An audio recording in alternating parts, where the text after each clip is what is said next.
Sing me a song of a lass that is gone completely and utterly batshit crazy because these books have ruined me. Woof. All the feels and all the emotions just dead.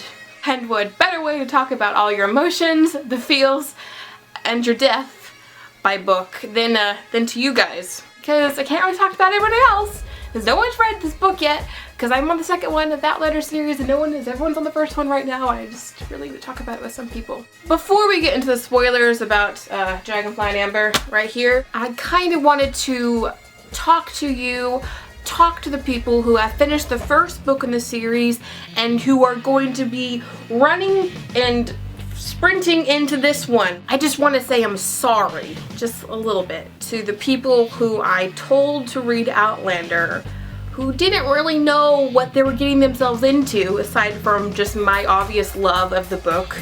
I would just like to formally apologize to you guys for putting you through this suffering, heart-wrenching tale of Claire and Jamie. I'm really sorry if you guys weren't prepared for all the angst. If you haven't read Outlander at all, please go away. You don't want to be spoiled unless you want to be spoiled because you want to know what happens in the next season of the show. Then fine, you can stay if you want. But I would rather everyone who has not read the first book leave, okay? Bye-bye, people who have not read the first book. So I'm sure if you finished Outlander, like I did, you know, last month when I finished Outlander, I wanted to dive right into Dragonfly and Amber.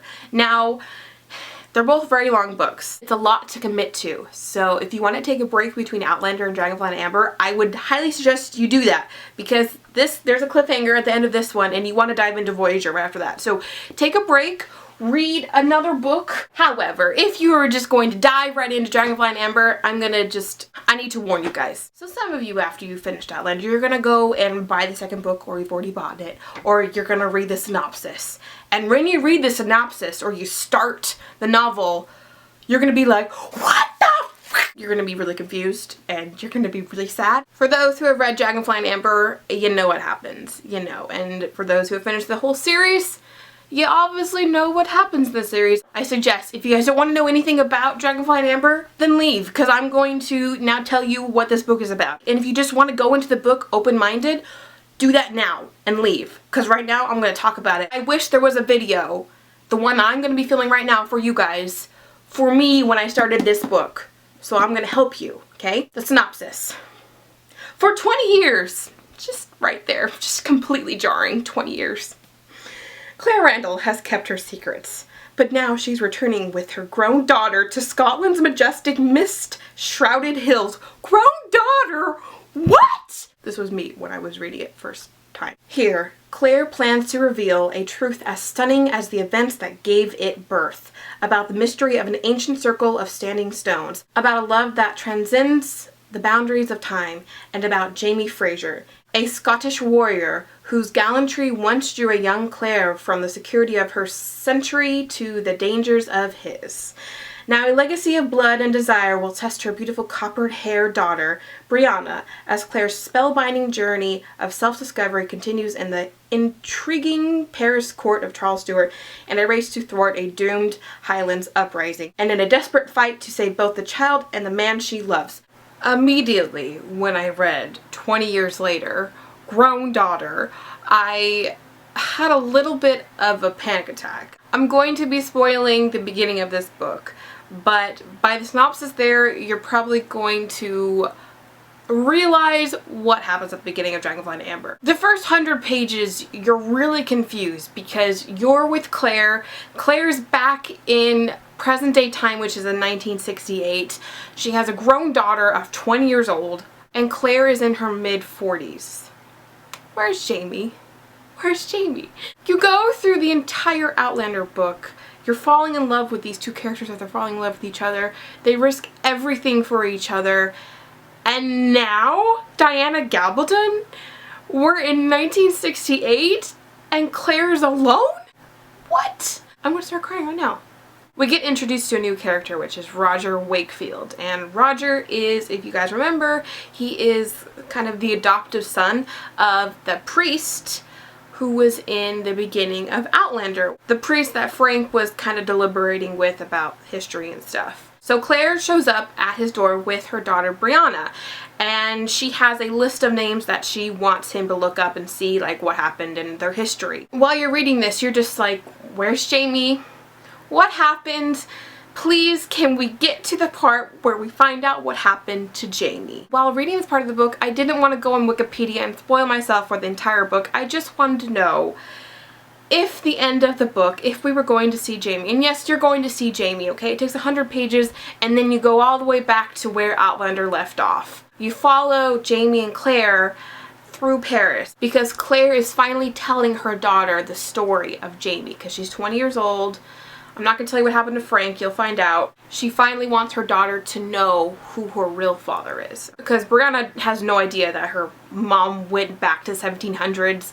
No idea. There's 3 sections of this book. There's the beginning, where you find out that she's back in 1968, back in her time, raising her daughter. Then we follow Jamie and Claire through their journey, all the way until the point where she goes back in time. Do we get some type of closure at the end of Dragonfly and Amber? No. What you want to happen, what you think is going to happen, doesn't happen, and you have to dive into Voyager to find out what happens to everybody, okay? Just basically everybody. So I warn you guys, read this book fast. Read it really fast. Read it as fast as you can. Prepare your heart, prepare it, guard it, because it's gonna hurt. And it's gonna hurt really bad because if you love the characters as much as I do, it's gonna wreck you. Just read it fast and then get to Voyager and everything's gonna be fine and dandy, okay? There we go. I wish I had someone who warned me about this. No one warned me, so I just kind of went into it blind, which most people do, I guess, when you read a book. But I wish just someone would have the courtesy of telling me, Natasha, you might want to wait a little bit to read Dragonfly and Amber just to, like, put your emotions in order. I mean, it's still gonna wreck you, but... So for people who haven't read Dragonfly and Amber, go away, read it, and then you can come back and you can discuss all the heartache, all the good times, all the times you just want to strangle Jamie, and you can come back and talk with me about it, okay? But for now, only the people who have read Dragonfly and Amber are permitted to stay for the rest of this video. Y'all have read Dragonfly and Amber, right? Or you've read probably past it. A lot of people have read the whole series, so I'm still behind, but I'm getting there, I'm getting there. How many of you agree with me that you would have liked to have a warning, that one I just put out there for everyone, before you read this book? Because I really wish I did. I wish I had just some type of reassurance that they were going to get through it, that we were going to see them get back together again. I didn't actually do a review on Outlander, so it's kind of weird like being able to talk about the entire book with you guys. And I actually finished this book like 2 weeks ago because, yeah, I just went right into Voyager because I had to find out to see what happens to them. I know if you guys, I'm not going to talk about Voyager yet. Don't talk to me about Voyager. I'm not going to talk about it. I promise. I'm not going to, okay. Let's just talk about the cry of the century for me. Really, I don't think I've ever cried so hard in a book before. When Jamie told Claire to go back through the stones and you knew it was coming, that's what I hated about this book, is that the entire time you were just dreading this point and you knew it was going to come and you knew it was going to be so heartbreaking. And then when it finally gets there, you're just like, I didn't have enough Kleenexes to staunch my heart. I'm okay. I was sitting in bed, afternoon time, and I was just reading, and I'm so glad I was alone. When Dougal overheard Claire and Jamie talking about killing Charles Stewart, and you're like, okay, this is it, we're done, because you're getting closer and closer to the end. And so when the thing with Dougal comes, you're like, okay, this is it, this is where it happens, and you know he's gonna send her back to the stones, you just don't know how it's gonna happen yet.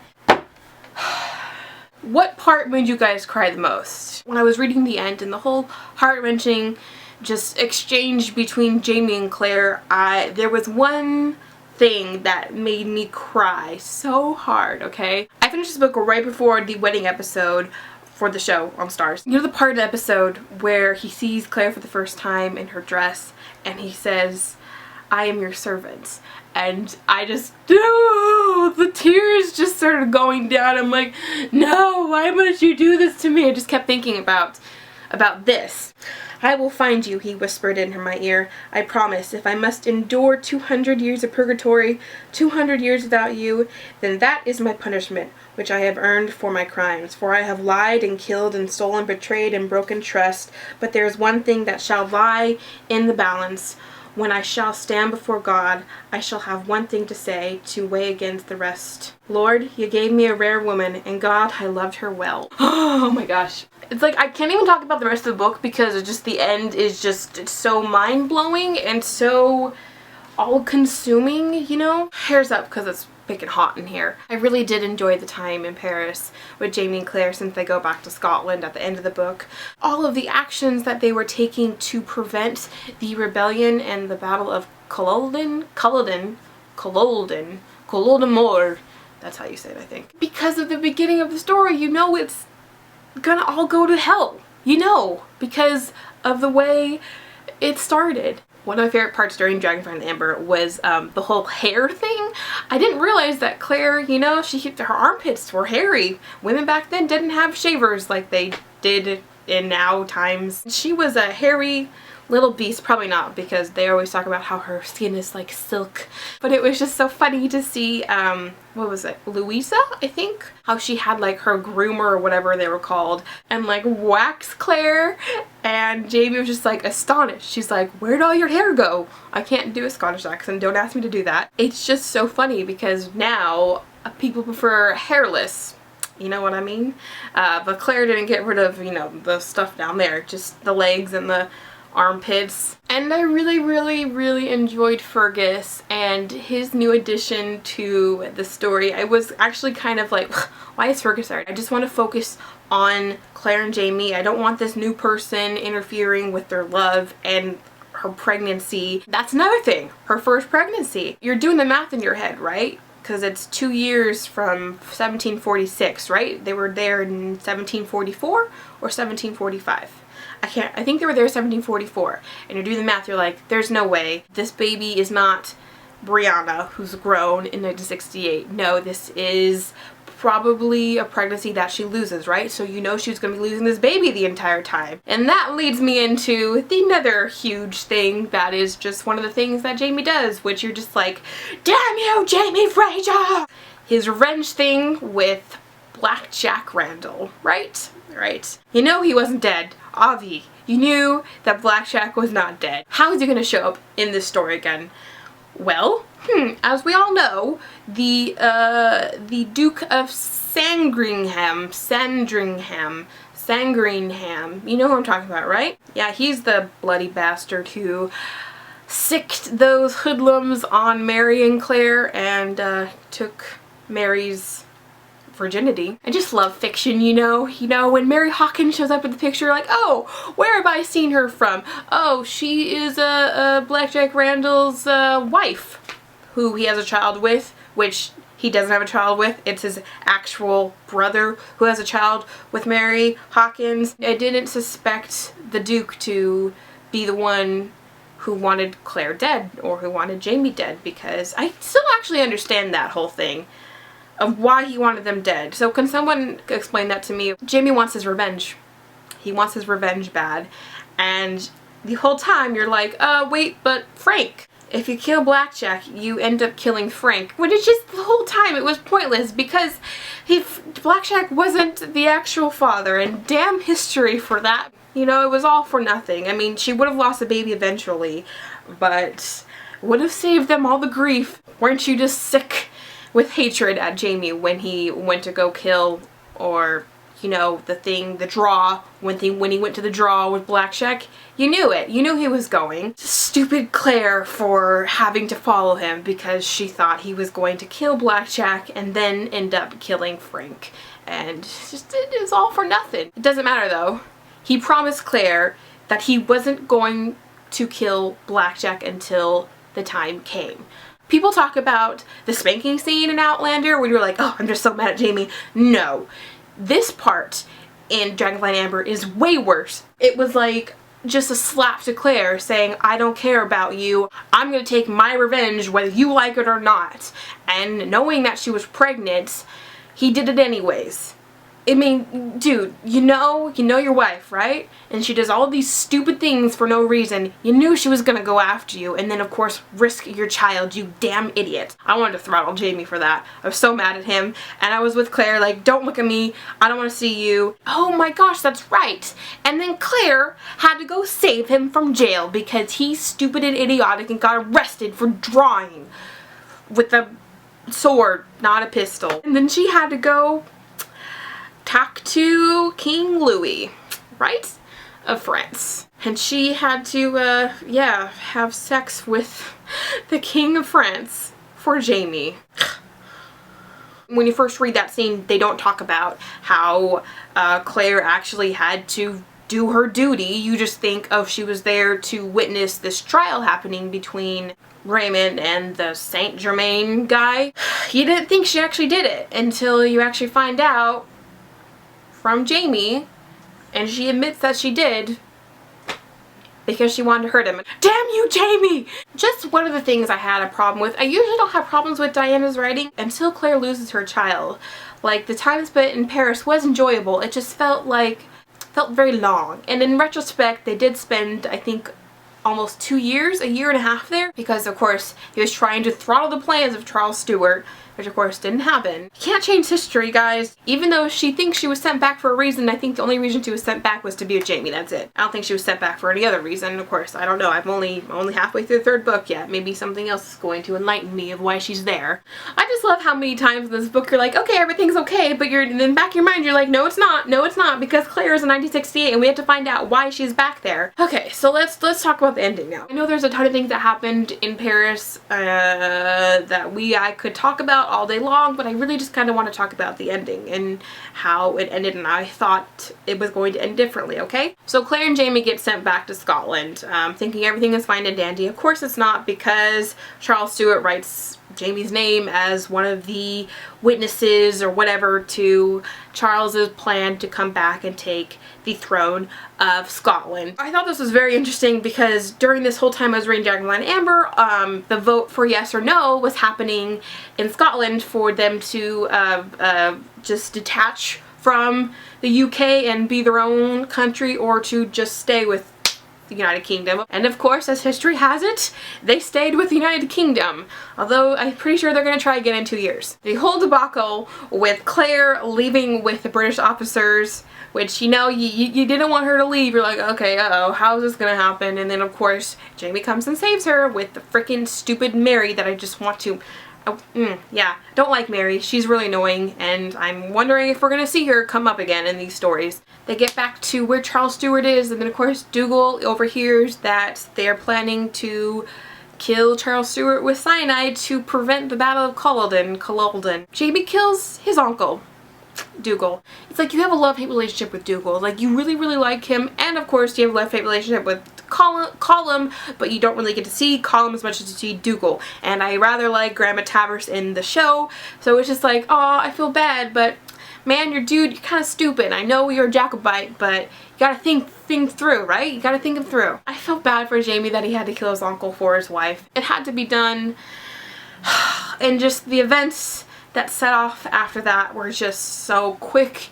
and you're like, oh great, okay, this is the end. I've never cried that hard in a book before.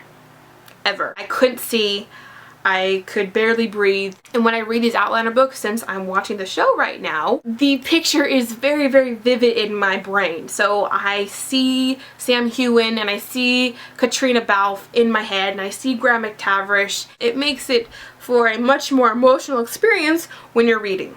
I wanted Claire to stay, I did, even though we found out that she was pregnant again, and Jamie of course was counting, and he's like, you have to go for the child. And she's like, I don't want to go, I just want to be with you, I want to die with you. And you're like, okay, Jamie's gonna die, because you think he's dead.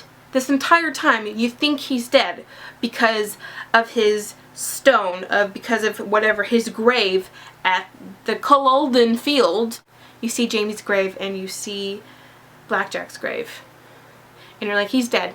He's gonna die. This is the end of the story.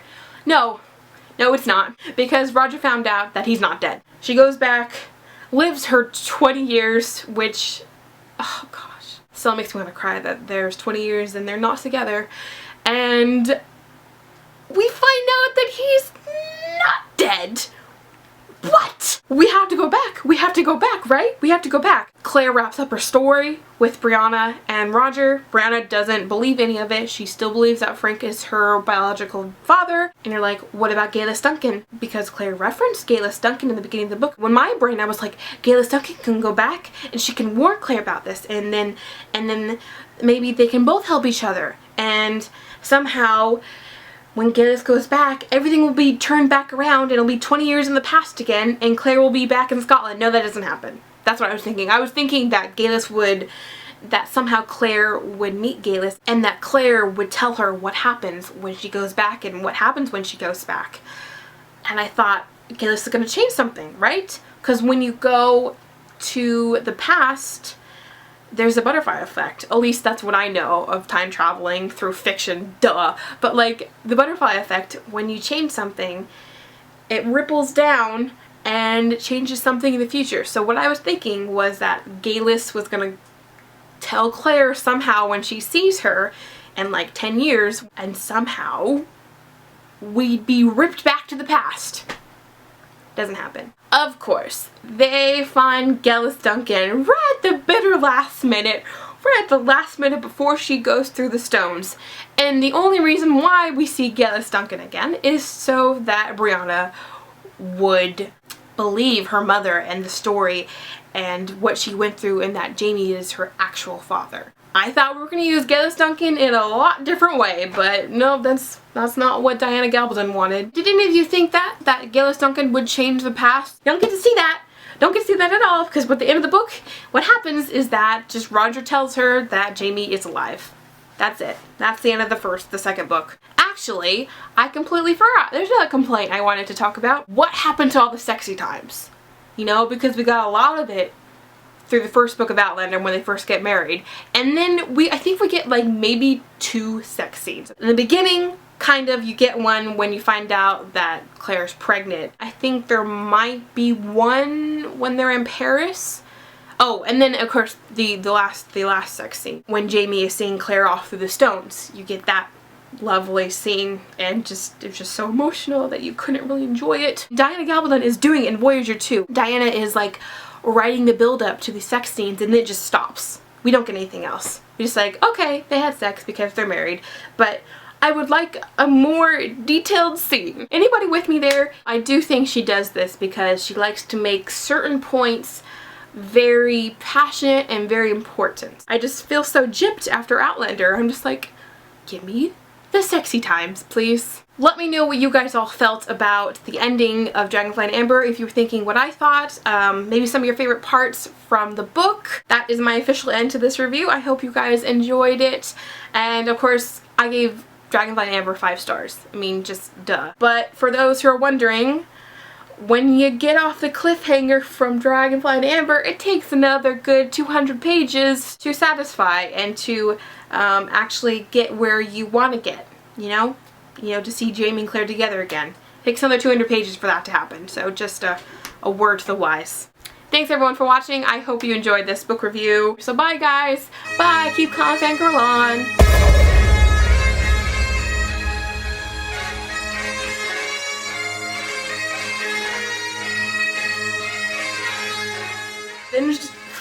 Oh my gosh, I'm just sweating like some sort of model.